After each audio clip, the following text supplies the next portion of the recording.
Hello. Okay, I hope we're live. I'm not really Hey, Zoe's there. Are we live? Can people see us? Yeah. Zoe said hype and has the praise hands. Oh, Hey, okay. hey Zoe. Can you guys see that? I can see Uh, it, yeah. I can. Oh, let me hit. Oh, I figured it out. Boom. There we go. Okay. So, hey, Zoe. What? So, all right. It looks like we're live then. Zoe, can you hear us? We're You're live. live. Okay, Yep, we you're are live. live. All right, so everybody who's here, feel free to comment, chat in here. This is first for all of us. None of us have done a live stream before, and of course, this is also the first episode of Game Night Insight. So, welcome to Game Night Insight. If you are watching, I'm going to give a quick introduction of everyone who's here. So, of course, I'm Josh. I'm the Board Game Captain. If you're here, you probably know who I am because you're on my channel. I have a channel on YouTube where I do lots of videos on gaming. And then we have right beneath me here on the screen, we have Angela. Now, Angela has two YouTube channels. She has Girly Gamer, which is her original channel, and also now the Board Game Gran.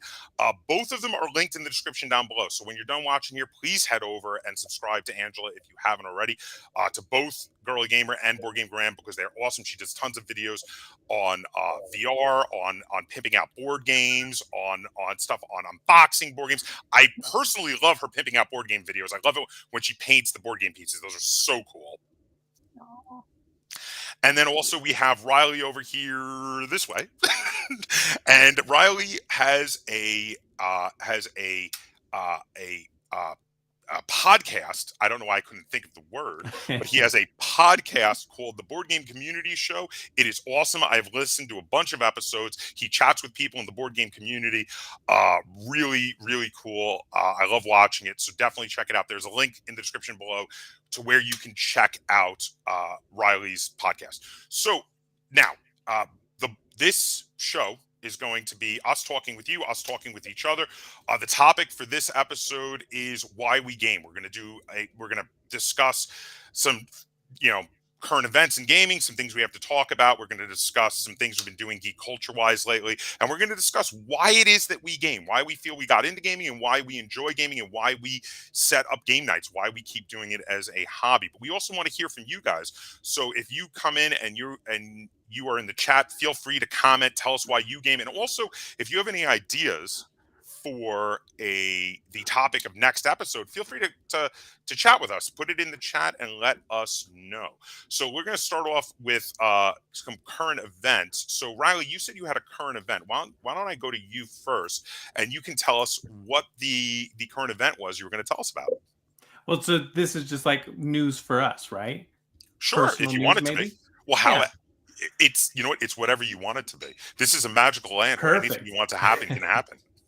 Well, I've got two, I guess. So this week earlier, I know that the two of you enjoy Borderlands, and I Yes. started a tabletop RPG actual play podcast called Friend and Foe Adventure Co. I saw that. You shared it on Facebook. I saw that. I was planning to head Yeah. over. I haven't gotten to check it out yet. So it's been a lot of fun recording that. We've recorded like 5 episodes, I guess. It's weird to call it that, sessions. And it's been really, really fun. So far, very well received. People think it's really funny, which is good because that's kind of the Borderlands feel, is like, we don't take ourselves seriously here. We joke around. And if we mess up rules, that's okay if it's funny. So, is there a Borderlands RPG, tabletop RPG system, or are you Yeah. playing? Okay, Yeah. who So put that? Nerdvana Games and Leader Games did it together. And Ian Moss was the lead designer over there. And he was actually on my podcast. And so is Zoe, who is in our chat right now. And she was on 2 Oh, nice. episodes, which was so fun to have her. Oh, very cool, very cool. I'm gonna have to check that out because I do like your other podcast quite a bit. Angela, do you have any news or interesting goings on that you want to discuss in general? Oh geez, you've really dropped me in it now, haven't you? I'll tell you what. I'll come back to you. I've got one though. So, all right. Good. So, when back in December, I don't know if anyone who's watching or anyone who's here checked out my coverage I did for PAX Unplugged in December. But PAX Unplugged was great. It was a lot of fun. It was definitely a good time.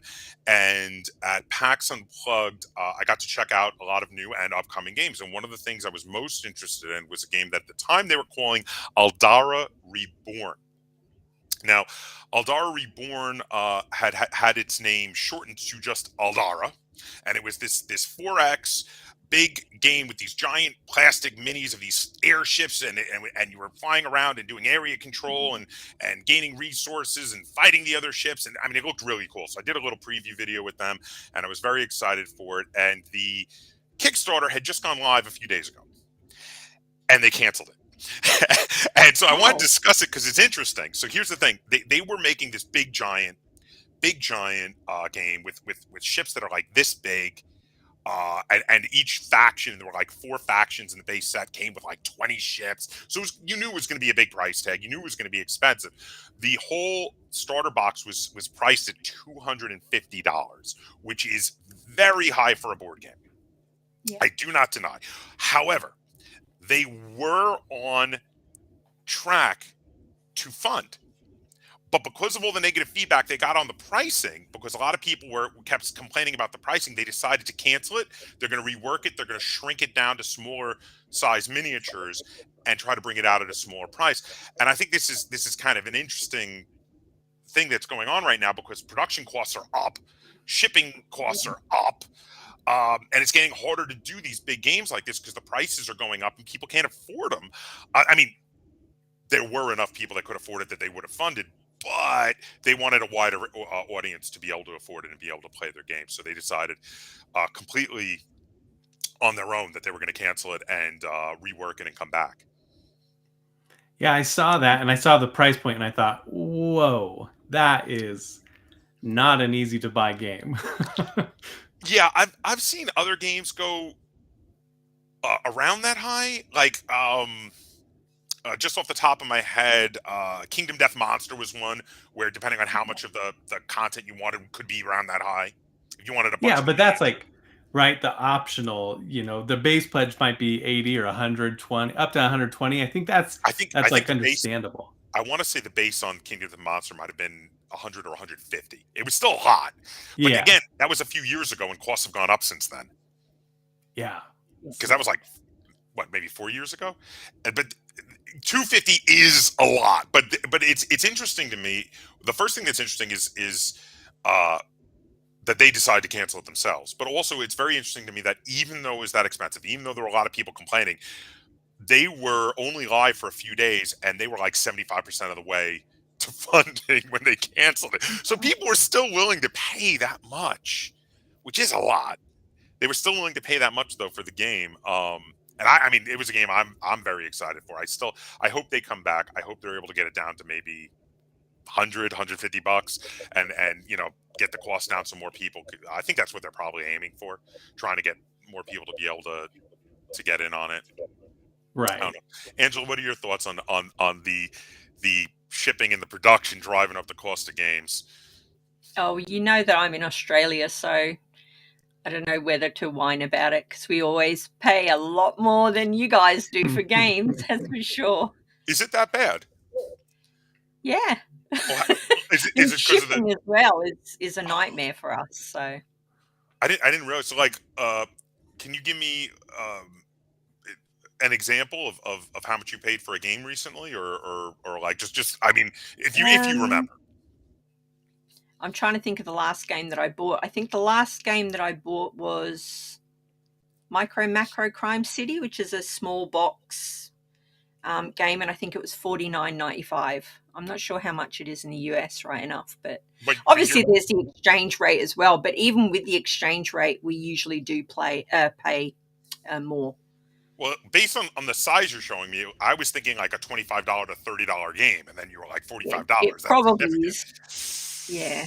Yeah, that's pretty significant. Yeah, we usually do get hit, but then our wages are higher, I think, so it all sort of kind of balances out a little bit. Yeah. I was going to say people are willing to pay more if they're making more money. That is for sure. Riley, did you have any thoughts on the ever increasing costs of board games? Oh, it's so disheartening to see it happening, and I understand it though. because there's such a high demand, and then there was all these delays, and then that just drove up demand, and it's really rough. The I shipping worry. Yeah, the shipping is, but like there's a company, Certifiable Studios, that I really like them, and they have a game, Endangered Orphans, and it's coming out soon, and they are like down $40,000, I think, on it because because the shipping. Oh no, what it was their shipping container when they first got it cost $3,000, and now it costs $30,000, and so Oof. what? They are like, yeah, so we're not going to ask for like more money, but if you want to support us, go buy our shirts and buy our other games, and like, but we're not going to like do a Kickstarter just to help with funding that stuff. And Zoe just pointed out all the paper shortages. Like, there's so many shortages. Yeah. So yeah, Zoe's pointing out the paper shortages as well in the chat here, but also I'm gonna. Oh, and also Persorley said, "Aye, Captain." Hey, Persorley. I'm also gonna he comments on a lot of my videos. He's a regular subscriber of mine. Nice. I'm also going to respond to Zoe here. In addition to the paper shortages, something people forget to think about with games with a lot of plastic components. Every time the price of oil goes up, plastic goes up because it is a petroleum byproduct. People forget this. So right now we're up to back to $100 a barrel on petroleum, which means plastic is going up again, which means anything that has plastic components is going to be more expensive. Hey, Tim Doloff. Hey. Tim's from Board Game Hot Takes. Oh, very cool. So, yeah. Welcome. I have an announcement there, I guess, too. I've got a couple of announcements, but go right we ahead. can keep talking about this stuff. Well, but go ahead with your announcement. Okay, well, since Tim's here, I'll be on his show on Monday. Oh, very cool. Oh, nice. Where can we find Board Game Hot Takes? It's wherever you listen to podcasts. It is one of my favorite podcast review board game review podcasts. Well, wow, I said that so amazingly. That's okay. I'm gonna have to check it out though. We're going to have to check it out. So for everyone who's joining us in the chat, again, we were just discussing the skyrocketing costs of board games at the moment. But in a minute, we're going to be talking about why we game, and we're going to want to hear from you guys. And also, we're going to want to hear from all of you in the chat. We're going to want to hear ideas from you guys on what you think we should do as our topic for next episode. Feel free to jump in. We will be responding to comments in the chat throughout the show. Did anyone have any other anything else to say, though, about the crazy skyrocketing costs of games right now? It's just COVID life now, isn't it, really? Yeah. Everything that can go wrong will go wrong. True. Very Murphy's Law. One thing I think that is we're going to be seeing, this is just a prediction from me, but for a long time we have seen that production has been located in a few places that can keep the production costs low. But as production costs are rising in general and shipping costs are skyrocketing, I'm predicting we're going to see production coming back to a lot of places that we haven't seen much production in. I think there's going to be more production in Western Europe, maybe in Australia, in the United States. The thing is, with how crazy the shipping costs are, I think people are gonna decide to just produce where they're trying to sell the game, where they're trying to market the game, because it's going to save them time. And if they're not really saving much money having it shipped over in China anymore, why not? Yeah. So it'll be an interesting time, I think, over the next year or two. Just the transformations that will happen. Yeah. So did anybody have any other things, any other recent advents they wanted to talk about, any kind of news or current events or updates or anything? I have one last update about my podcast. Wow. I know. This one's really exciting. I know. Tomorrow is my 50th episode. And yeah, I'm really excited. I did not do this intentionally, but it's my biggest guest I've ever had, and it is, drum roll, Elizabeth Hargrave. Oh, lovely. That's brilliant. Help me out. Remind me. So many names bouncing in my head. Wingspan, Oh, okay. Mariposas, Tussie Mussy. Yeah. That is huge. I was so nervous, but it's literally as soon as we started, got on camera together, she just like was a friend. It was immediate friendship there. She's really nice. I love her stuff on Twitter as well because she's very coherent when it comes to women in gaming. Yeah. Well, I would say that it's difficult not to be friends with Riley because he's so personable, but... Yeah. Oh, shucks. All right, so our topic today is why we game. Now, we all have different reasons why we game, reasons why we got into gaming, reasons why we set up game nights, reasons why we insist that we game. I'm looking forward to that one, says Zoe. I'm guessing she's talking about the podcast. So yes. We've all got reasons why we've got into gaming. What do you guys think? What should we discuss first? Why we game now? Why we got started gaming? What do you think? Should we go started? Let's Start at the beginning? Start at the start, right. Yeah. Perhaps we'd better start at the beginning. So who wants to start at the beginning? Well, if I'll jump in if no one else wants to. Let's do that. Okay. All right. So all right. I've been gaming for about as long as I can remember. Real quick, chat. Also, you can join in on this and tell us where you started gaming. Yeah, definitely. Yes, and please do, and we will respond to you, and we will give you guys shout outs if you comment. But so sorry, I remember, I do remember the first board game I was ever taught was checkers, based on our ages and what was available back then and what people were gonna teach you. Checkers was a very intro level game for back then. Tim Doloff said it's better social activity than small talk, and yes, it is 100%. He is definitely right. So when I was first getting into gaming, I learned a lot of the classics like checkers and Rummy 500 and basic games that I played with my dad or my grandma. As I got older, like Tim is saying, at family gatherings where I would see these people that I was genetically related to but didn't have anything in common with, a great way to break the ice was to sit down and play a board game. And definitely it was a definite better social activity than just small talking with people that you had nothing else really in common with, especially when like your cousin brought her incredibly opinionated boyfriend along and you really did not want to hear anything he had to say, and you were like, you know what, let's just play a board game, and it made the night go more smoothly. But I think personally for my while that is definitely a big part of it for me, as time has gone on, it's changed from being something I do to take the place of small talk to being something that I actually just plan a night for. Now it's just, oh, let's meet up and let's play this game. That's my 2 cents to start in on this. Who wants to go next on some of why they game? Go on, Riley. Hit it. Okay. All right. We're saving the best for last, apparently. Yeah, really.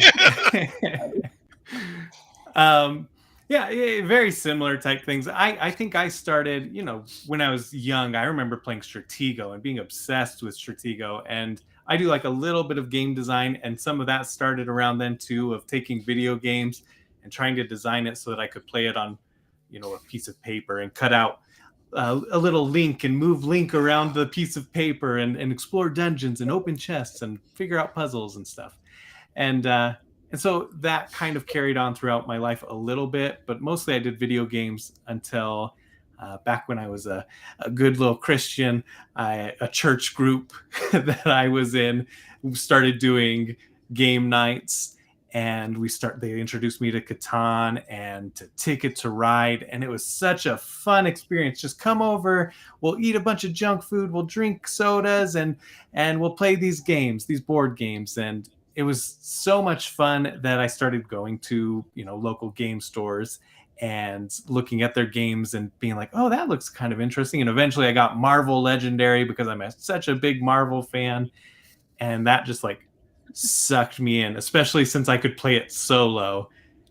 And from then on, I was just like, every chance I got, I would play a new board game or play that. I've played that hundreds of times. My wife and I, when we got married a couple years into it, for Christmas we went to Vegas, and I brought a suitcase full of Marvel Legendary and all of its expansions, and I just played it like on Christmas Day because nothing was opened in Vegas in our hotel room. That sounds like something I would do, so I'm right there with you. Yeah, it was like one of those moments where like, yes, I am nerd.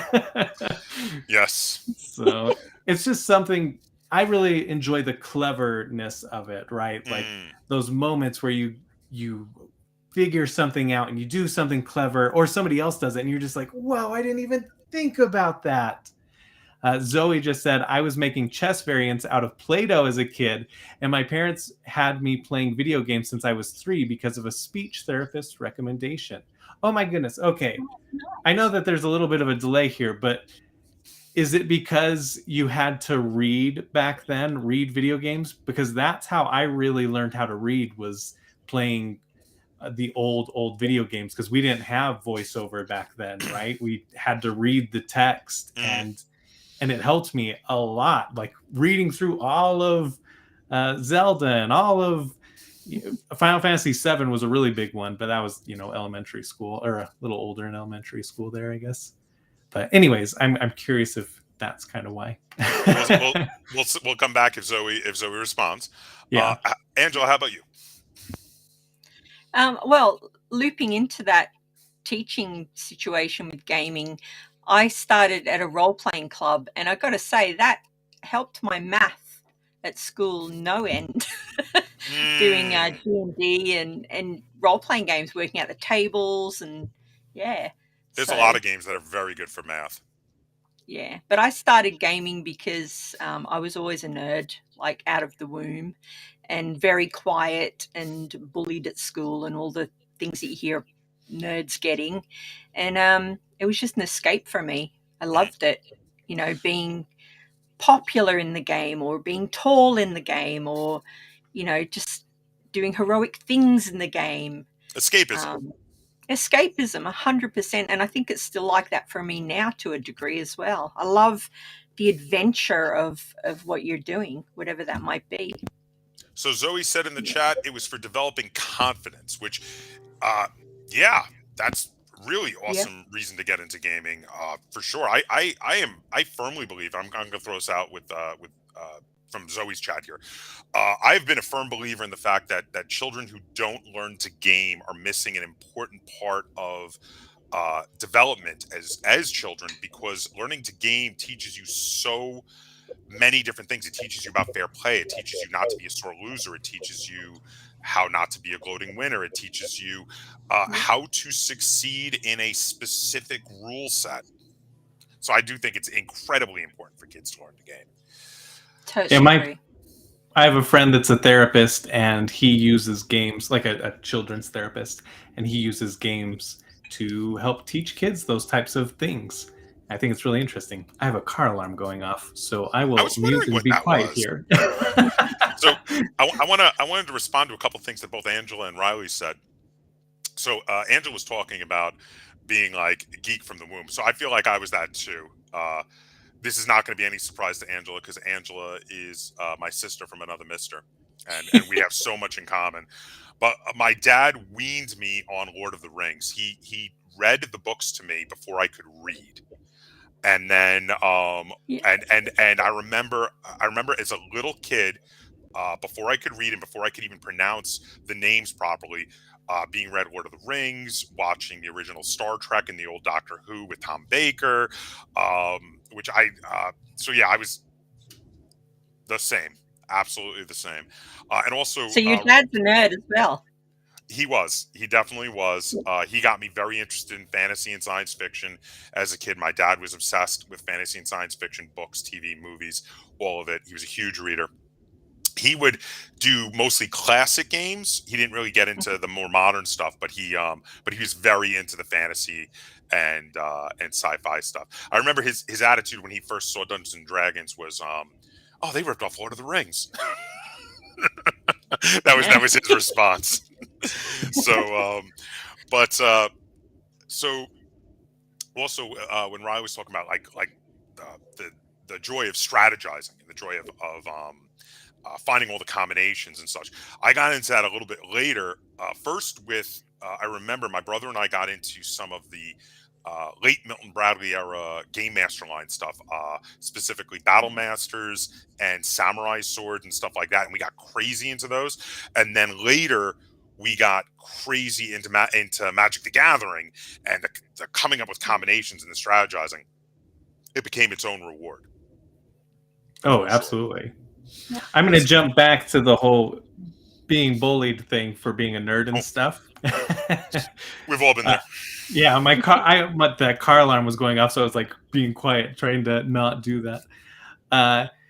And so, yeah, like I kind of had that for a while, and then I learned to just like hide it. And I'm so sad that I did that because, you know, like I got bullied less and I started just kind of mirroring whatever people were interested in.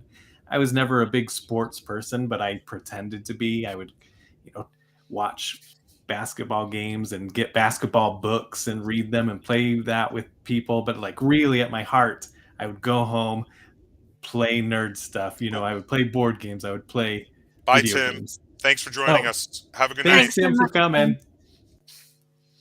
And yeah, and so like I even remember having my brother in high school. Like we would go to a store and I would have him buy my video games. I'd have him buy like anime, board games, anything that like I was felt a little bit like nerd ashamed about. And I'm so sad about that.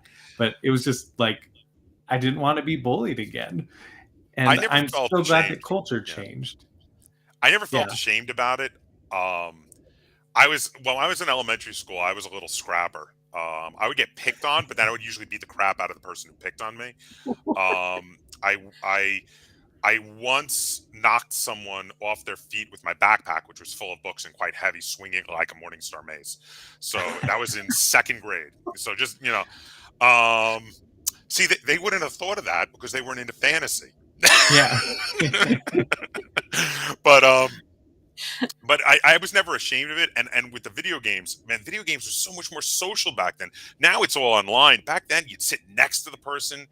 And it's like how board games are now. You would feel much more social. I used to love that, playing old, like, you know, Atari 2600, Nintendo Entertainment System, Sega Genesis games, you know, as I'm going through the various game systems. Commodore 64, loved my Commodore 64 games. Yes. Oh my God, my brother and I used to play like Rampage and Barbarian and Montezuma's Revenge. Anybody remember Montezuma's Revenge? That game was so cool. I actually just bought a recent copy of it for the Sega Master System. I've been collecting games for. Such a good game. If you haven't played it, highly recommend it. Very, very cool. But yeah, you know, the social aspect was definitely there with video games, just like it is for me with board games now. And definitely the social aspect is a huge part of it. I mean, it's a reason to get together. It's a reason to have fun and see people that you love. And then, like we said before, it's a reason to be able to help you get through a night with people you barely tolerate. Also. so there is that too. How about you guys in the chat? What are some reasons that you guys love to game? Let us know in the chat, and we will definitely talk to you, and we will give you guys shout outs for commenting. On a side thing here, well, so I did play a little bit of D&D in high school. I had one friend that like introduced it to me, and that was really cool. But Angela, you play like, is your favorite the Vampire Masquerade? What is it called? Yeah, I still play that now, but it's a homebrew version of it. So I won't go too deep into the multitude of rules, but my wife owns every book that's ever been released for that system. So it's an impressive collection. Yeah, and it's a great world to play in. I used to do White Wolf games also, actually. They were one of the first role-playing game systems. It's so weird how much you and I have in common. I used to, it was one of the first role-playing game systems I got really into. Because I was introduced, so the first role-playing game I bought was Riffs, but I couldn't figure out how to play it because the original edition of Riffs was garbage for teaching you how to play a role-playing game if you didn't already know. Like, if you didn't already know how to do a role-playing game, you could read the whole book and be like, but how do I play? And so, that's not good. And then I was introduced to actually playing a role-playing game, playing Dungeons & Dragons 2nd edition with a guy who was the worst game master of all time. And it was not good. And then the first time I actually properly got into a role-playing game was White Wolf. But I got really into, I loved the shapeshifters from Werewolf. And I absolutely adored, and I collected tons of books for Mage the Ascension. Okay, yep.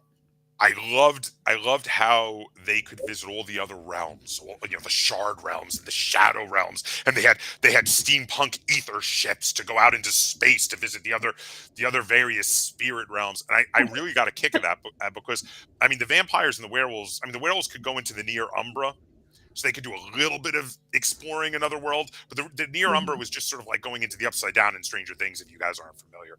Whereas like the Shadow realms and the Shard realms, like they were like whole other dimensions. There was like one where dinosaurs were still alive, and that was really fun. Yeah, there was a lot of cool stuff. I used to really like that. And but the thing was, you had to be careful because there were strange unknown things out in the void between the worlds, and there was like an evil version of. There were two evil versions of mages from out there. There were the Marauders and then a Fondi. I can't believe I remember this.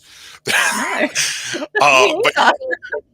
they were very scary. Like, you didn't want to have to come in contact with them. And whatever it was that created the Marauders and the Fondi was out there lurking in the darkness. So it was one level of scary to come in contact with those evil mages. It was another level of scary to come in contact with whatever it was that corrupted the mages to turn them evil, because it would corrupt you and turn you into one of these evil beings of chaos or death. So. Oh wow, no, I've never touched upon that. I have to say that is all new information to me. This is very old information. This is like 90s stuff. This is like early 90s when that was a big thing. Maybe mid 90s. Probably mid 90s actually, because obviously Mage was a little later, wasn't it? Yeah. Yeah. I'm way before those. The games that I used to play are older than those ones for sure. But yeah, role playing has always been a big passion of mine too. Yeah, it's fun when I I still got my first Oh. D&D and whatnot. All right, classes, real quick. What's your favorite classes? And then we can move on. I think I mentioned this on another video. Rogue, I usually will go for. Yeah, but I have to be nice. I have to be a nice rogue. I'm the same way. Bad. Yeah. So okay, my favorite class is going to be a weird one because it's not really a class, but so one of my favorite characters I ever did in White Wolf back in the day. This was for Mage the Ascension. It was a mage.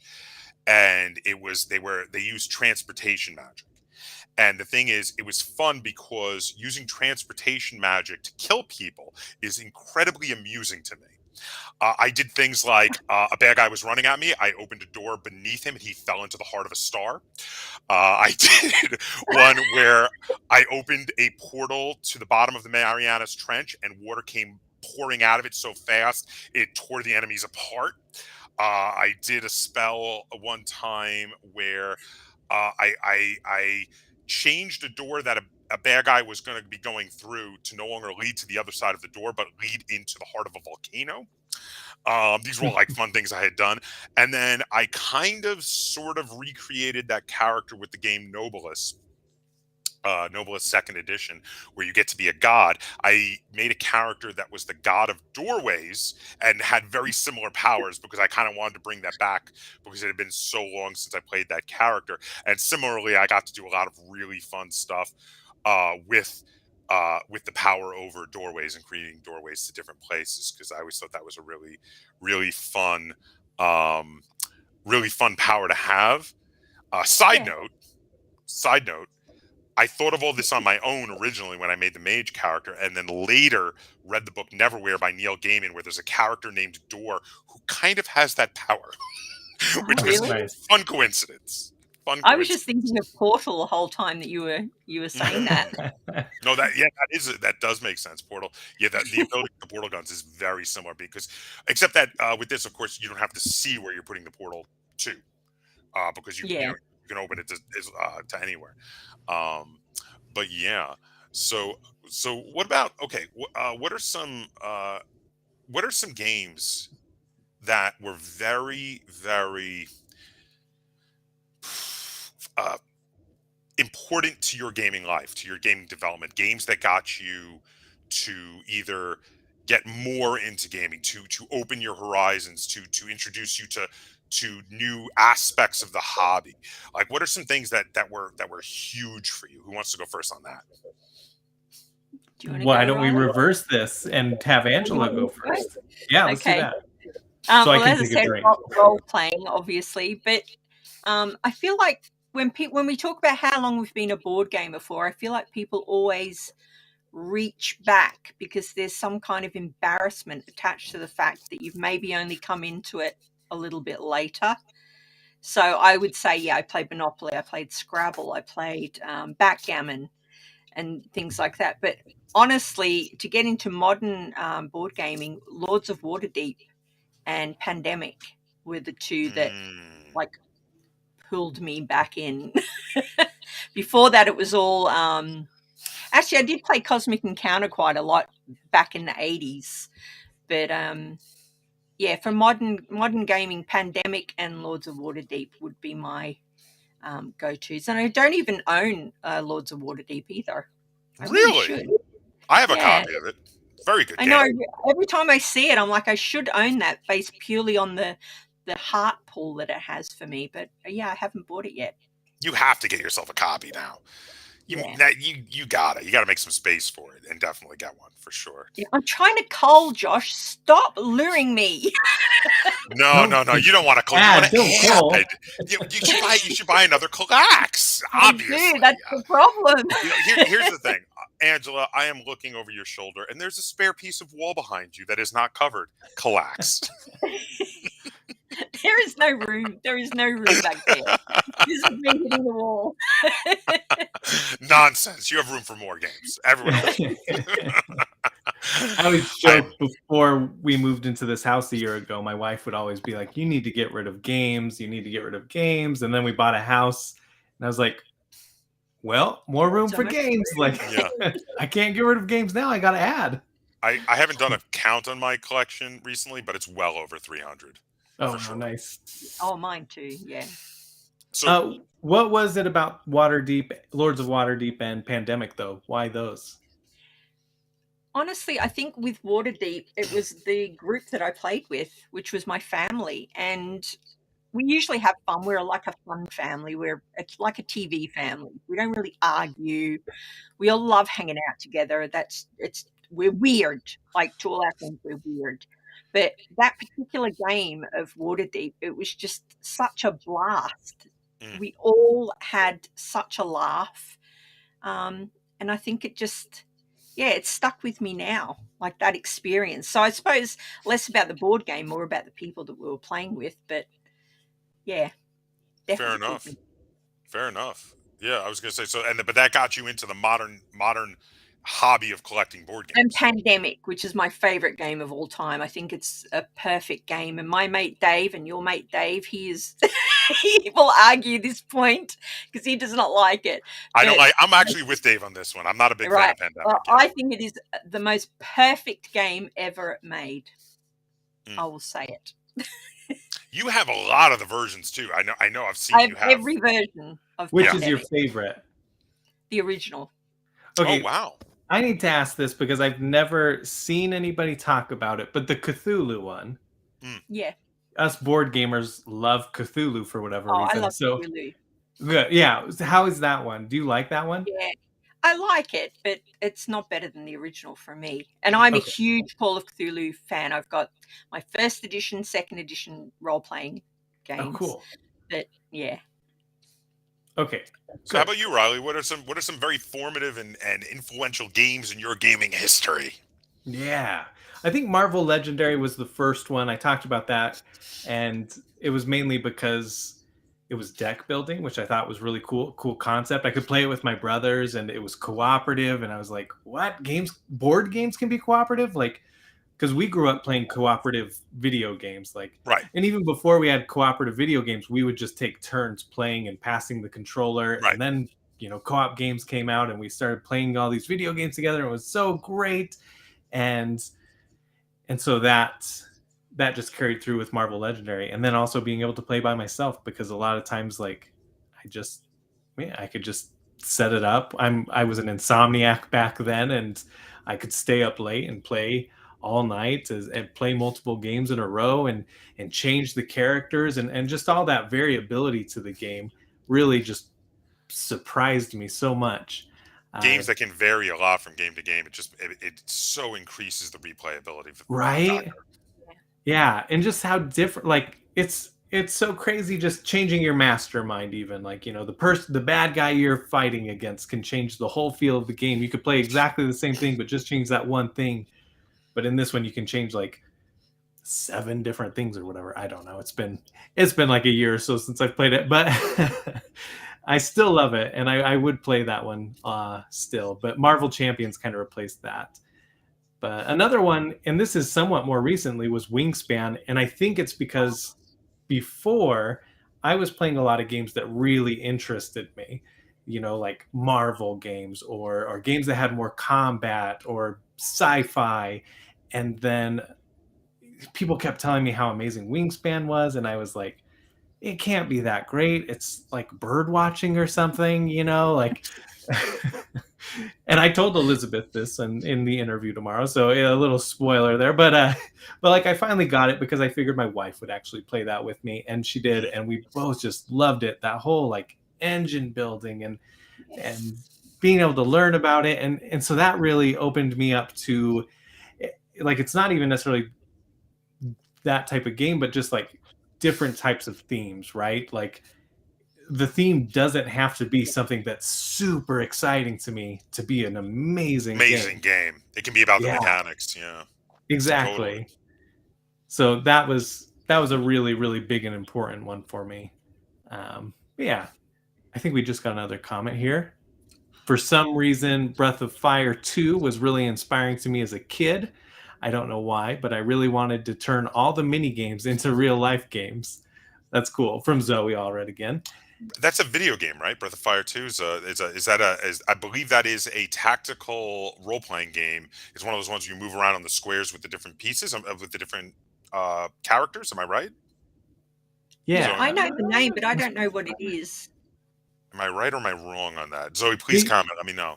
Am I right or You're wrong? You're right. I know it's a video game, but I can't remember if that one is that one. I think it's a tactical role playing game, kind of like Final Fantasy Tactics or Shining Force. Yep. Okay, JRPG. That's the name for it. Yeah. Okay. Yeah. Very cool stuff. Which I think it's such a great game to turn into like a real life game, into a board game. Oh yeah. It lends itself perfectly to it. Yeah. So do you have any others you want to say that are very big and influential for you? No, I mean, Pandemic was another one too for me and my wife. That one probably got us. No, actually, before that, still Matt Leacock was Forbidden Island and Forbidden Desert. And that was like, I think that was one of our first co-op experiences as a couple. And it was just like, oh, this is so exciting. And wow, we lose so much, but it's fun to try and figure it out, but yeah, so those were important ones for me, formative ones, a lot of co-op stuff. So, okay, like when I was first getting introduced into board games, it was all the classic stuff. We used to have, when I was a kid, my dad and I would play 2-player games like chess and checkers. But then later we used to have some like board game nights where we'd play things like Clue and Risk and Monopoly and, all those other various games. But I kind of feel like none of those were so huge because I always felt like I wanted more with those. Like they were just like a little taste, but like I didn't really know yet what else was out there. There wasn't a whole lot back in the 80s out there as much in regard to board games until I came across, I think the first big like strategy board game I came across was Battle Masters, which was Milton Bradley in their late, right around the time when they were about to get bought out by Hasbro. They started putting out some really cool strategy games, and this was one they did in partnership with Games Workshop, back when Games Workshop was a good company that didn't hate the people that bought stuff from them. And it was a really cool game. It was like a hex-based big rollout mat. You cover like the living room floor with it, and you had these movement trays that would go in the different hexes of your warriors, and you would fight out a battle. And one side was the good guys, and one side was the bad guys. The good guys had a bunch of various cavalry and infantry, and they had a cannon was their big piece, and the bad guys, their big piece was they had an ogre. And it was a lot of fun, and my brother and I played the crud out of it. And that like let us know that there was more out there. So that one was very influential for us, because from that we got into other things like Samurai Swords and later Titan, which was another big strategy game for us. And then when it came out, another hugely influential game for me in like '93, I remember walking into my local comic book shop to pick up my comics, and it was empty except for the guy working there and one other guy, and they were playing Magic the Gathering. I'd never seen it before. This is like it was new to my area. And I was like, what is this? And one of them had a Minotaur out, and he's telling me about how the game plays and showing me how he attacks with the Minotaur. And I bought my comics, and I bought a starter deck. And I talked my brother into getting a starter deck, and we got like whole hog into it for years and years. And then also on another couple of games that really were very influential to me.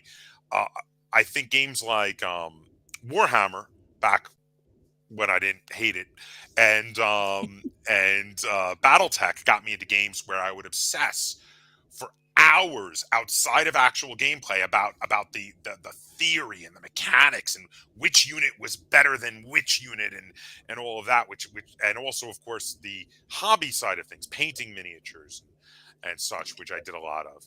And then I think in regard to modern board gaming, the game that I think was most influential in getting me into modern board gaming was Starfares of Catan, which recently was re-released under Catan Starfares, and I'm glad they did, because the game was out of print for a long time, and it's fantastic. It is the best version of Catan if you've never played it. I highly recommend it. Lynn and I bought a copy of it, and it was, I think, this was back when we were just dating. I think it was we bought it around the year 2000, and it was the first board game we used to plan a game night with, where we literally said, hey, let's hang out this night and play this new game we got. Not just like people are over and you're looking to distract from the fact that you don't want to hear their weird opinions, and you're like, oh, let's pull something off the shelf and play this. No, it was the first time we talked to some other people, and we're like, we got this really cool game where we get to colonize other planets, and it's really fun. Do you want to come over and let's play it? And yeah, so that was, I think, Starfares of Catan was the game that got me into doing board game nights specifically. Wow. Highly love that game still. Super good. I like hearing. I've never played. No, I've never played that one. But I like hearing that all three of us like to do miniature painting. And I'm curious. I did Magic the Gathering in elementary school. Like we did Pokemon first, and then got Magic the Gathering, and just got really, really into it. I know, right? And yeah, I'm just realizing you're younger than both of us, aren't you? Yeah, I don't know how old I am. 33, 34, somewhere in there. And but did you do Magic too, Angela? You know, I did Magic, but I only did Magic because when Magic came out, I owned a small role-playing shop. And we sold role-playing books and miniatures and paints and whatnot. And Magic, when it came out, just sold gangbusters. Oh, yeah. I felt like everyone in our town would come in and buy that game. So I just remember it as being like, oh, my God, we need to get more of these in because it's just gone mad. Yeah. That's really interesting. I didn't know that you owned a RPG store. Is that what it was? It was. Yeah, it was just a little store. It was called Mind Adventures back in the day. Cool. a long time ago. Yeah. I didn't know this either. We have to stay on this there you topic for a minute because we had no idea. You owned a game store? I had no idea. It was a small game store, and like I say, it wasn't like board games or anything. It was mainly role playing stuff. Because in the town that I lived in, for us to get things of that nature, we actually had to go to the fishing store. So we had a store that sold fishing and camping equipment, and one shelf behind the counter, they would have video games and a few role playing books.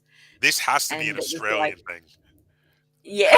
Having games in a fishing store? Because that is so, it's like you would see in the United States. Yeah, small country town.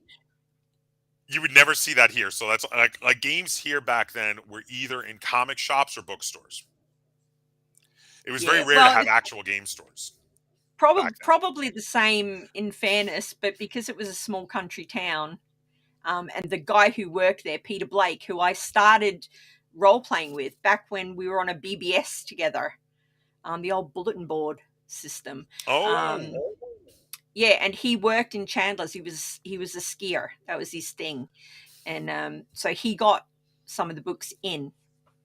And it was him that was like, we need a shop that's specific for nerd stuff. And I was like, oh, okay. That is so cool. You were like on the ground floor of it. Oh no, we were elsewhere, but yeah. Yeah. How many years was your store open? It was only open for a year and a half. And then I moved to the UK. Oh, so did you close it because you moved? Yeah. Was it doing okay when you closed it, or was it kind of not?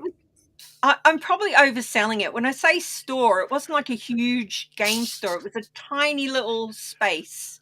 Angela, did you have room to actually play a game in there? No. Oh, okay. It was tiny then.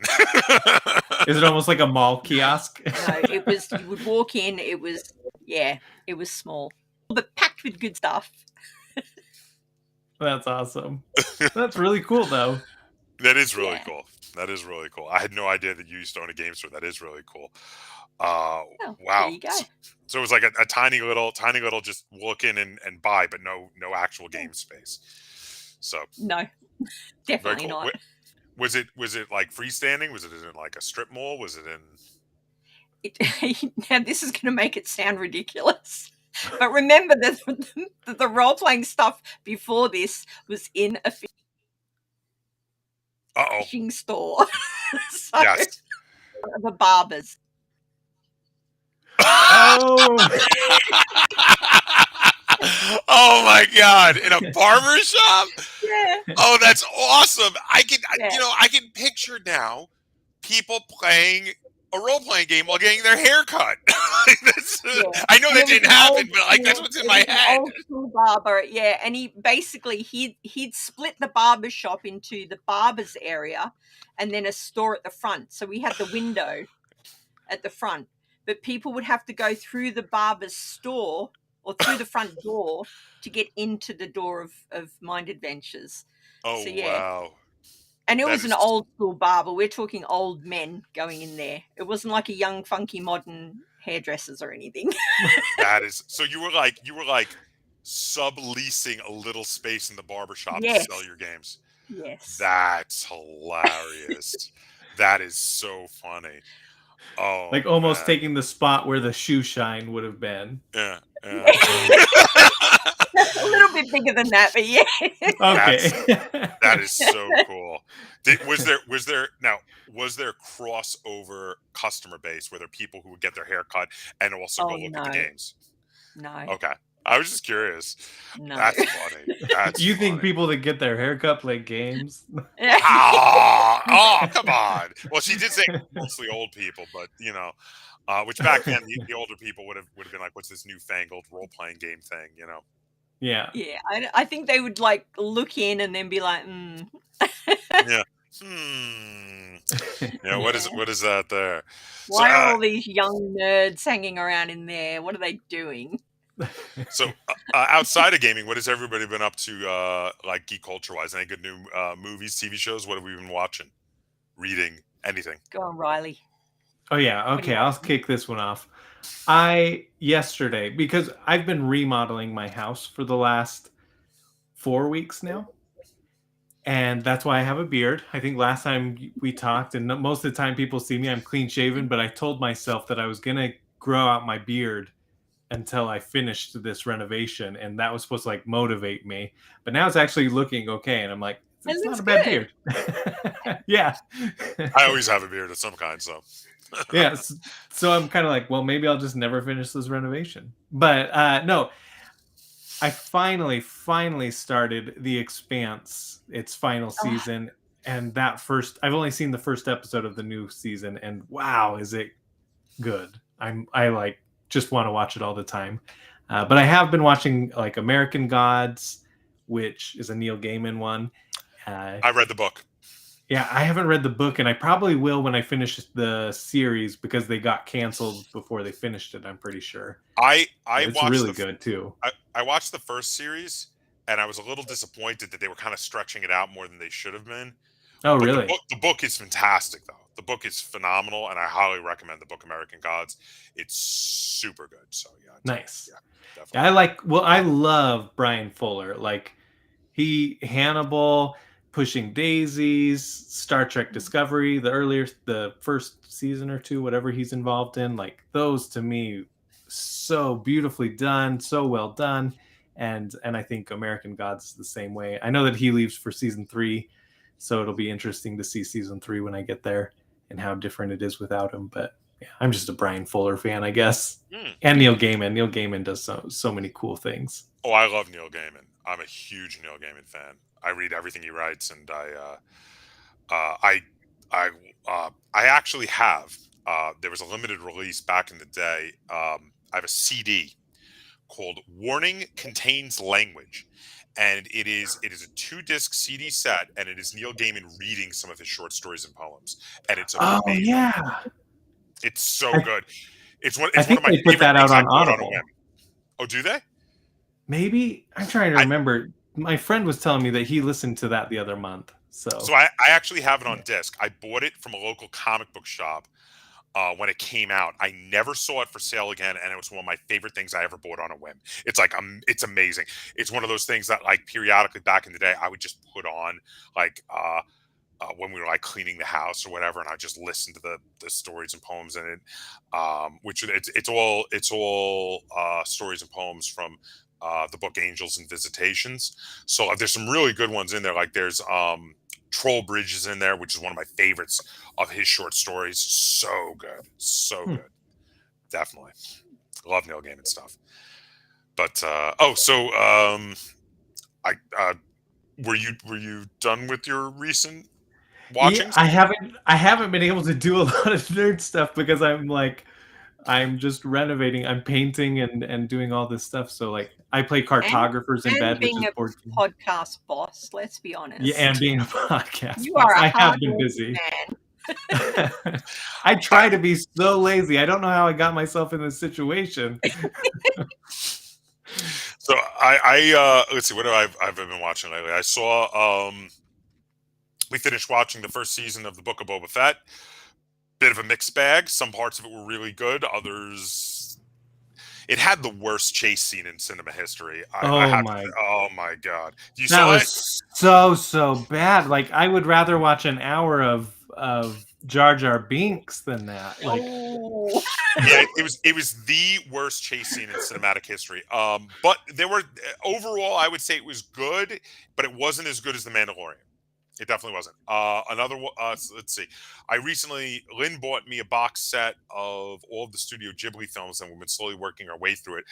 The other day, I just watched Ponyo, which is one definitely meant for younger kids. But if you have kids, I highly recommend Ponyo. It was adorable. It was magical. It was fantasy. It had prehistoric fish species in it.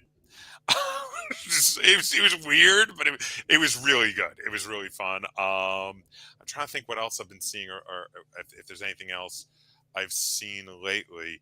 I think that's kind of it. I've been working on the Studio Ghibli stuff, and we were watching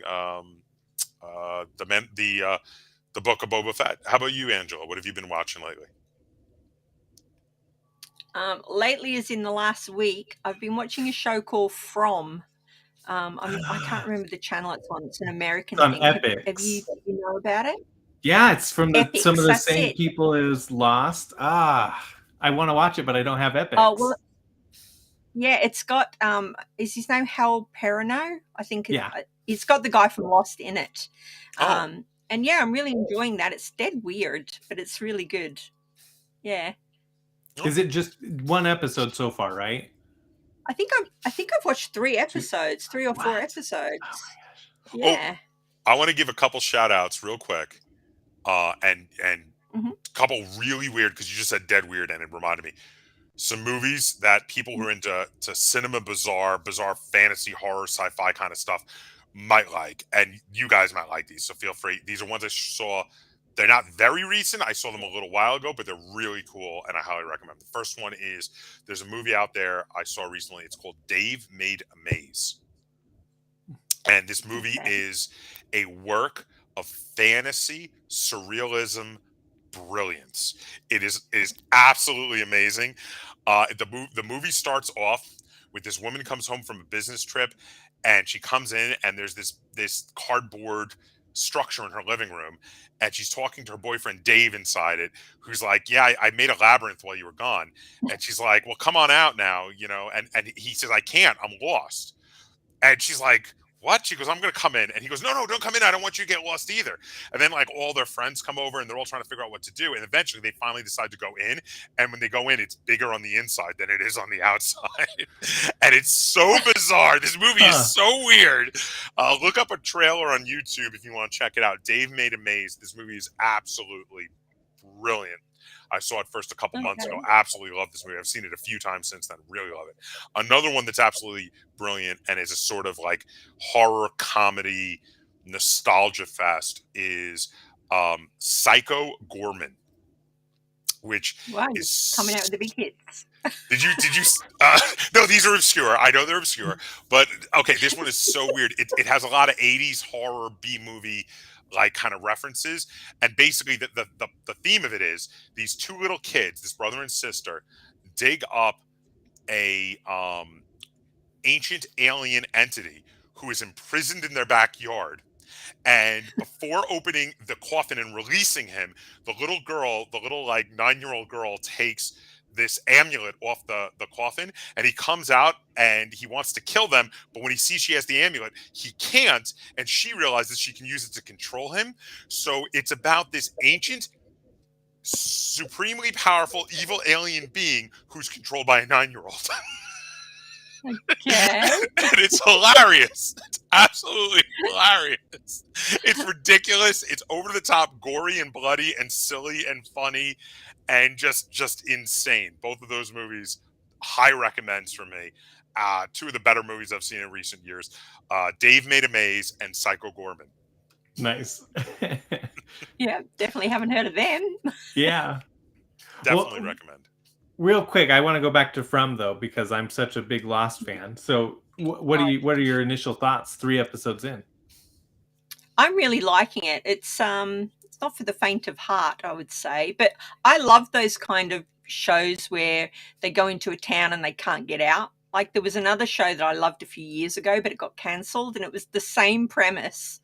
Was it without the horror thing? No, what was it called? That was a movie, not a show, was? Or did they make a show? They did a show too, and it only got 1 season, but it was that as well. If that's what it was, yeah, but it wasn't that. It was something else. But yeah, same premise. They go into the town. They can't get out of the town. But From has got like a horror bent to it. So it's yeah, it's real. I don't want to say too much because I don't want to spoil anything for anyone. We got a comment about Psycho Gorman over here. Murray828 wrote, "Dude that wrote Psycho Gorman also wrote one of the best cosmic horror movies I ever seen called The Void." Oh, I saw The Void. I didn't like it as much as Psycho Gorman, but it was pretty cool, and there was great special effects. Great special effects in that one. I did see The Void. So thanks, Murray828. Very cool. Yeah, thanks, Murray. Yeah, I love watching little weird movies. Yeah, you would not expect someone in the chat to have seen these things. No. Oh, come on, these are our people. Yeah. These are our people. I disagree. I would expect them to have seen it. Oh, nice. So Keep so going, Angela. What other? Oh, sorry, were there other Go things ahead. you were watching, Angela? I started watching a thing called The End Game, which has got Marina Baccarin in it from Firefly. Oh, I love her. And yeah, also Deadpool. Yeah. Yes. Yeah, she's really good in it as well. But I'm giving it the 3-episode rule. See what happens. But yeah, she's cool. She plays like a not mafia, but like a mob boss type thing, but like on a mega level.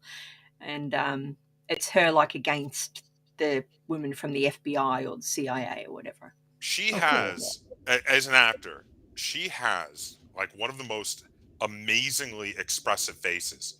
Like she could with a look just like replace 5 sentences. Yeah, she's so good with that. Like John Noble's got that as well. The actor John Noble. Oh yeah, just a look and you're done. Remind me, John Noble. John Noble in Fringe. Did you watch Fringe? Yes. That was my first thought. The dad. Yeah. And he was in Lord of the Rings. He played the Steward of Gondor. Yeah, he's an Aussie guy. Great actor. He's very. You're right. He does. He has very, very good facial expressions. I always want to see him in more things. And the other day he was in, like I was watching something and he was in there and I thought like, oh my gosh, John Noble's going to be in this. And then he like died or he just didn't come back. It was literally just a 1 episode appearance. And I was like, are you kidding me? Like I got so excited to see John in here. He was great in Fringe. You mentioned Fringe, Angela. Oh yeah. Amazing. I loved Fringe until the last season. Yes. That last season was not good. Every other season was great, and then the last season I was like, they should have stopped, a season ago. They should have just kind of ended it. But I feel like they didn't need to answer the mystery of what the strangers were, what they wound up being from the future. They didn't need to answer that. It would have been better leaving that as a mystery. I kind of felt, because that season just was kind of like, oh, have you seen it? Have you not seen? Oh, no, I've seen it. I was just thinking of chat. I don't know who's seen it, but I would strongly recommend Fringe still. Like Fringe was. That show's like 10 years old by now. Yeah. If it's a spoiler, I mean, you had your chance to watch it. I'm just saying. It's funny. So I had avoided seeing spoilers for Fight Club for like, I don't know, 15 years. It came out in the 90s. Why didn't you just watch it? Well, I didn't. I never saw it anywhere or anything. And finally oh, really? Oh, so I bought it. And then the day before I watched it, I was watching a YouTube video, and it had nothing to do with Fight Club, but in it, they were doing like a comedy sketch and they dropped the spoiler, the big spoiler. And I was like, are you kidding me? Like I've made it like 15 years or however long it was, And then I still watched it and I was like, well, maybe that was a joke, like they were just joking. So, but throughout I could sort of see the hints at it. Fight Club is amazing. My wife keeps falling asleep during it. I've got a spoiler story for you. My son-in-law, right? I love this guy to death. He's just, he's one of my favorite people. We're all sitting around the table. I think we were board gaming and we started talking about the Laura Palmer thing. What's that called? Oh, yeah. Twin Peaks. Twin Peaks. You know the thing? Oh, yeah. Yes. Twin Peaks. So we'd started watching the old season from the beginning, Tracy and I. And we're all sitting there playing. And then my son-in-law just suddenly pops up in the conversation when we're saying, oh, I'm this character. Oh, yeah, but it's such and such that's the murderer. Oh, no. Yeah. See, even now, like if something's going to be spoiled, like if he starts talking about a TV show, we'll say, Colin, no. Hush. Hush. Hey, Angela. My log saw something. my log saw something. Don't you remember the log lady? She's always walking around carrying the log in that show. And she's like, my log, it saw something. Yeah, apparently it's all that dude being the murderer. That was one of the, like, they had some of the weirdest characters in all of TV history in that Oh, show. it's The so log lady. weird. The log lady was so bizarre. She's just constantly walking around, and then like she's just basically she's just like the town crazy person, and then all of a sudden she has this insight, and this is what my log saw something. It's like, Yeah. The what? whole thing's weird though. The music in it's weird. Some of the set scenes in it are weird. It's so like unnerving. Yes. Yeah. It was good. It did though. Like I felt like early on, it was weird, but had some grounding, and there got to be a point where it just went off the rails. Like there got to be a point where that show just went like bonkers, and you're like, it started to become like even just difficult to keep with and follow because stuff didn't even really make sense anymore. So I don't know. Like that's kind of my feelings on it. But like I did like that show back in the day. I was a fan of Twin Peaks. I was a big fan of I'm trying to remember the writer director of Twin Peaks. Is it David Lynch. Yeah. I loved Lost Highway. Lost That Highway. movie was so weird. Yeah. And that's another. Yeah. So, well, you know, Lost Highway is one of those movies because it's so bizarre. You have to talk to people about it after you see it. And then I've watched a bunch of behind the scenes stuff on it, and I don't want to spoil it for people who are going to experience it for themselves because even though that movie is quite old, there's a lot of people who haven't seen it because it's very niche. But I'm a big fan of niche films. Lost Highway is amazing. If you haven't seen Lost Highway, see Lost Highway. But I do know what it's about, and it's brilliant. Like once you know what it's about, it all clicks. It makes sense. But like just watching it, like you if you just watch it by yourself, you'll be like, what? what? Like, what is this about? I don't. Well, like, you have to talk to people about it, and then like research about it, and think about it, and before you'll fully understand it. It's one of those. It does not spoon feed you at all. Do you like doing that, Riley? Do you like having to like Google things after you've watched something to try and work out what's happened? Because I don't like that. Yeah, I'm the same way. Yeah, like I had friends when Lost was on, we'd watch it and then they would go and do the research and I would be like, you know what, I'm just going to go from my own knowledge and like try and piece together my own theories. Well, yeah. See, when Lost Highway came out, the internet was not in the state that it is now. You were on phone line modems back then. So you know what you used to do? This is what we used to do, cinephiles, when you watched a movie that was so bizarre you didn't understand it. What you would do is you'd watch the movie and you'd think about it. And you'd look for other people who had seen it. And if they hadn't, instead, what you would do is you would convince them to come to your house and watch it. And then you would show it to them. And then you'd be like, okay, let's go get pie and coffee at the local diner and talk about it. And then you would go and you would just discuss like what you thought it meant. Yeah. That was what we did before we had like high speed internet. Yeah, and that was good times as well. Oh yeah, it was a lot of fun. I used to love doing that. I mean, I feel like IMDb and all the videos on YouTube, as cool as they are and great to access and look up these things up, they do ruin a little of that fun of being able to just sort of watch it with other people and then discuss it, because instead you just run to be like, what does the ending mean? Ending explained for Lost Highway.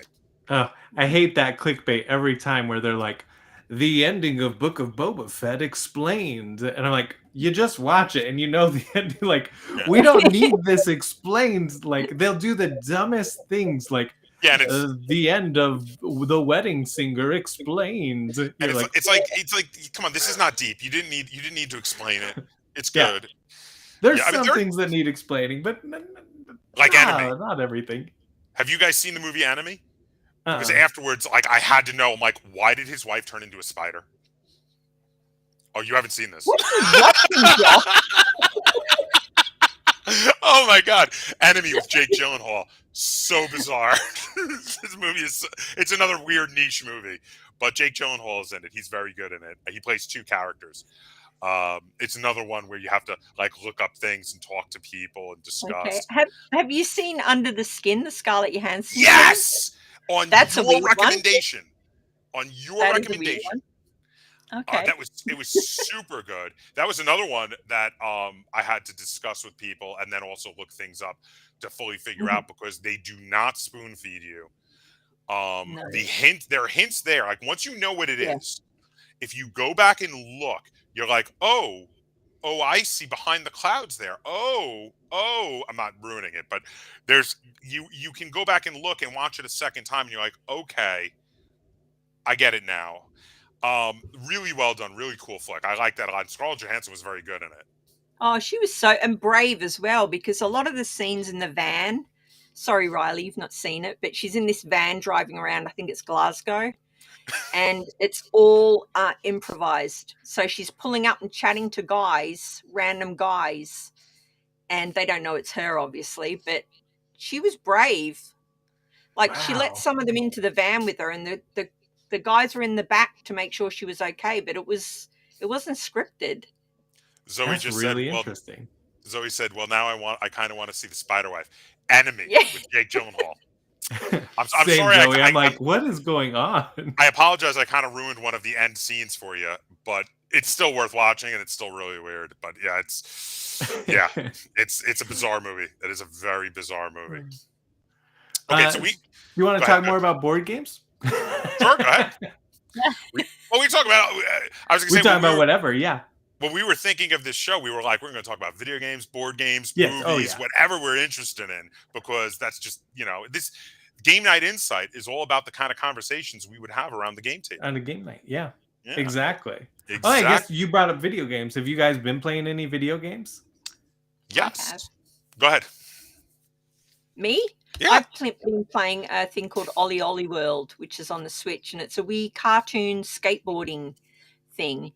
And I am absolute garbage at it, guys, and I can't put it down. Very addicting, huh?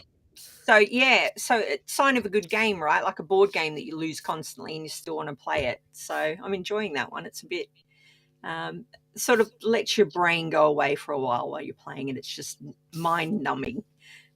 Good. That's not the bird one, right? No, it's not a bird. It's a skateboard one. Well, there's one where... I know the one you mean. Yeah, it's not that one. Okay. I think that was just called Skatebird. Ollie Ollie World? Ollie Ollie World, yeah. It just came out, I think, last week or the week before. Oh, okay. I just picked up, because I've been getting back into BattleTech a lot lately with the new releases. I think the new BattleTech releases are fantastic. And I decided to download and get into the most recent Mech Warrior game, same universe. On my Xbox One, I downloaded Mech Warrior 5, and it's fantastic. It is so good. It's old school Mech Warrior gameplay with kind of this mercenary company managing system where you have to really manage your funds so you can be able to repair your next mechs before your next mission, which is a lot of fun. And then on a classic game sense, I've been doing a lot of collecting of classic games for the Sega Master System, which the thing was, I started getting into collecting those recently. I knew one kid when I was a kid who had one. Over here, it was not a big hit at all. I know it did better in Australia, but in the U.S., the Sega Master System did not do well. The Genesis did really well later, but the Master System flopped here. So, but I've been collecting games for it. And the original reason I decided to get games for it was I bought the converter to play the games on the Genesis, and I had seen there were a bunch of games that were on the Commodore 64 that I was a big fan of that were also on the Master System. So I started getting the Master System games. First, the ones that were also on the Commodore 64. I got Choplifter, which is so much fun. Oh, I love that. Oh, it's so good. I love rescuing the hostages. I mean, it was one of the first games where it wasn't just about shooting things. It was like you had to rescue the hostages and bring them back to base, which was so challenging. Such a challenging game. And also, I've been getting into some new ones that I never played back in the day, specifically the Wonder Boy series. Lynn bought me Wonder Boy on Monster Island, and I bought Wonder Boy the Dragon's Trap, and really, really fun. Both of them. Absolutely fantastic 8-bit joy. Riley? I have all of my systems are tucked away in the storage room.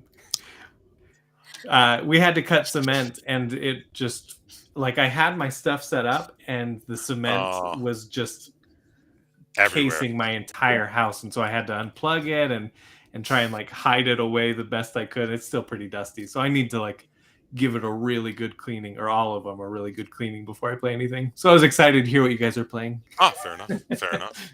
So okay, we've been chatting for a little over an hour now.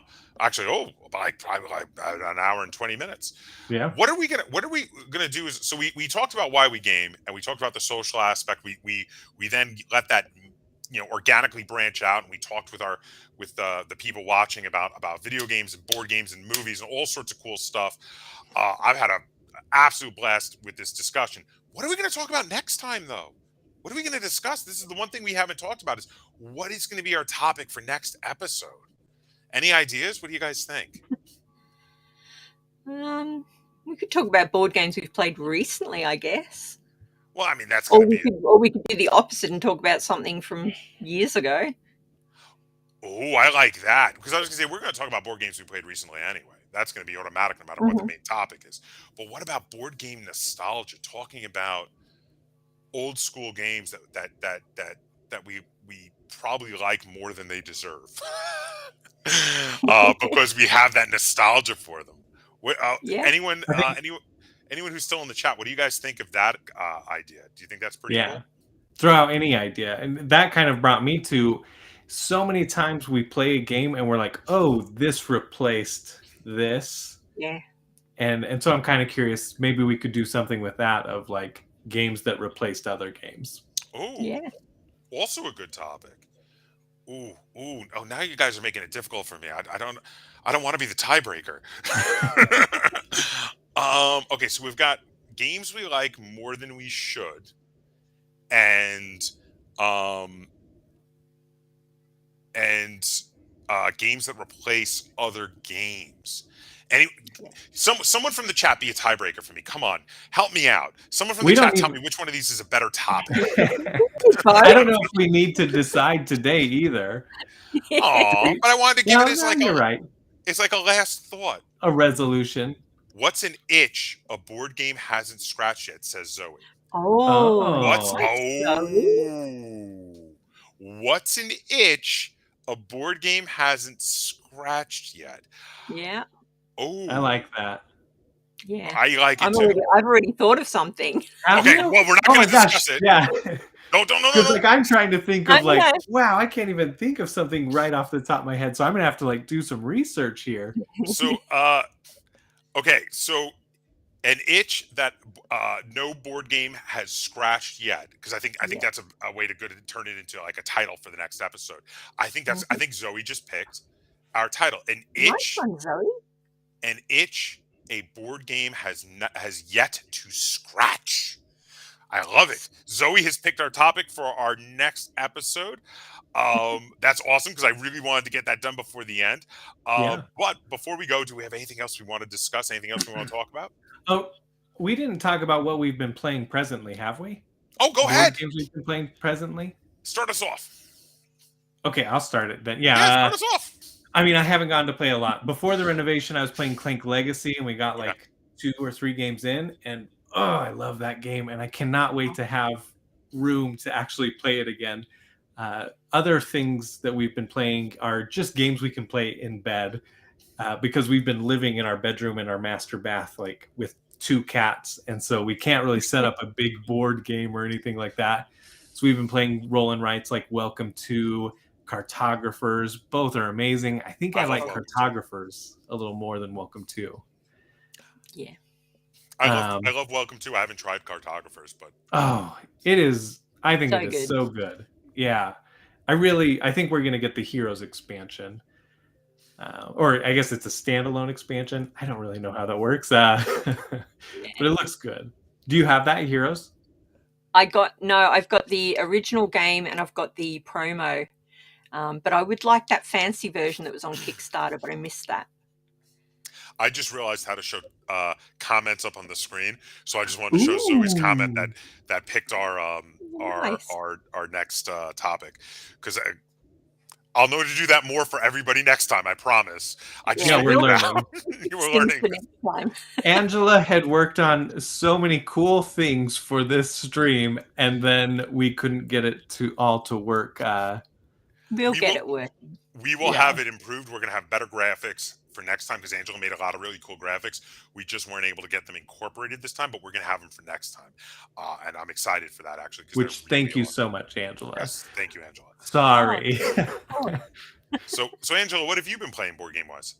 I haven't been playing a whole lot either, to be honest, because I've had my grandkids, like, they've almost been living here, I feel like. Not that's a bad thing. Obviously, I love them to death. I've been playing Subterra, which I've had on my shelf for about 2 years, and I've never played it. And I've played it 3 times in the last few days. And yeah, I love it. It's super easy, a little bit tense, and yeah, cave escape, basically. You go into a cave and you try and get out. Really cool. One of the other big things we're going to have next time, too, is we're going to have the ability to show those pictures up on screen. We weren't able to get that going this time, but we're going to have that next time. We're going to show pictures of the games we're talking about. So I was playing, I've been playing a lot of games for review because I do a lot of reviews on my channel. And the reviews have been pouring in right now because since a lot of people haven't been able to be going to conventions recently because of the pandemic, I've been getting tons of reviews. The companies want to get word out about their games, and it's been great and also a little stressful trying to get them all played and reviewed. But I've been playing some amazing games, absolutely amazing games. Specifically, I played Oli, which is a 3-level board, like abstract, bizarre, color-throwing game. A lot of fun, really great. That was one I was playing a bunch recently. Also, I've gone years without a game I rated 10 out of 10 stars. And in the last few weeks, I played 2 games that I've rated 10 out of 10 stars. One is the review is already up on my channel. Is the game Sorcerer. So amazingly good. A fantastic card dueling game with press your luck dice rolling elements. Super fun. Amazing artwork that is adorable and hideous at the same time. I love it. It's creepy cute. I love creepy cute artwork. It's so cool. And then the other one is my new favorite abstract strategy game of all time. The review is not up yet. It's coming soon. Spoiler alert. I gave 10 out of 10 stars to That Time You Killed Me. Amazing. Oh, everyone loves it. It's so good. So good. Alex and I filmed the review to it. And yeah, you'll have to see you know what? I'm not going to spoil what Alex's rating was. Okay. You'll have to watch to find out what Alex's rating was. But I gave it 10 out of 10 stars. It is my new favorite abstract strategy game of all time. So good. Wow. Yeah, I'm really glad they gave me a review copy of that one. I freaking, which actually I have to give a shout out to my buddy Marcello Bertocci, the lead designer and owner of XV Games, who told me about it. I hadn't even heard of it. And he's like, you got to check this game out. And I went and talked to them about it at PAX Unplugged, and they gave me a review copy. And I'm so glad he told me about it because that game is amazing. Cool. Sounds good. I've heard really good things about it. I think I've only heard one person say something somewhat negative, but yeah, it's so good. Yeah, I gather I'm not alone in this, but yeah, it is so good. Oh yeah. So should we wrap it up there? Yeah. Yeah, we're almost at an hour and a half. I think that's perfect. So again, big shout out to Zoe for the topic for next episode. Zoe Alred said, an itch that a board game has yet to scratch is going to be the topic of our next episode. I also want to give a big thank you to everybody else who showed up and talked with us. Also, a big thank you to everybody else who watches this after we already have the stream and comments on it. Thank you guys so much. Thank you for watching. Thank you for coming and joining us. We're going to be doing these episodes the last Thursday of every month. If you follow us on social media, we're going to be sharing that it's coming up. So be sure to follow us all on social media. Be sure to subscribe to everybody. Check out podcasts by Riley. Check out our channels by Angela and I. We have tons of videos that you can watch and check out. I hope you enjoyed this as much as we did, because I don't want to speak for you guys. I had a good time. What did you guys think? I did too. It was fun. Yeah, it was fine. No, I'm just kidding. It was a blast. This was a lot of fun. This was a lot of This was fun. awesome. So next episode, we're going to talk about itches that board games have yet to scratch. I think this is a really cool topic. Big thank you to Zoe for this topic. I can't wait. Thank you. So tune in the last Thursday of March to find out our opinions on that, and of course also to tell us what you think. And we're going to discuss, and we may have, I'm not going to announce it yet, but we may have a fourth person join us as a special guest for that episode. Ooh. Have to keep something. Will we get to know? Oh yeah, I'll tell you guys. Shh. But we got to keep it on the down low till we know for sure. But we might have a fourth person join us as a special guest. The little hint I'll give is that they are a game designer. Oh, nice. So we'll see. But I think they seemed interested. A friend of mine who's a game designer. We'll see how it goes. But yeah, and we'll see you guys next week. Thank you guys so much. And thank you everybody for joining us for our very first live stream and our very first episode of Game Night Insight. So should we didn't even think of having like a sign out. My usual sign out is until next time, game on. I don't know, should we have a different sign out for this since we're all doing it together? We all just say our own sign offs at exactly the same time. Oh, that's not good. That's It's a complete mess.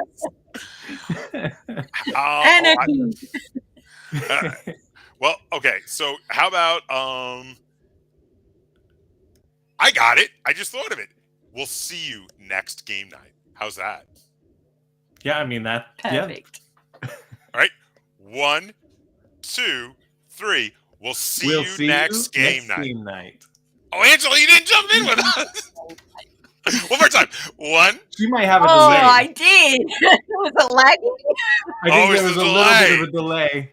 That's gonna be our new sign off, though. We're gonna start that next time. We'll see you next game night. Thank you guys so much, and we'll see you next game night. Bye.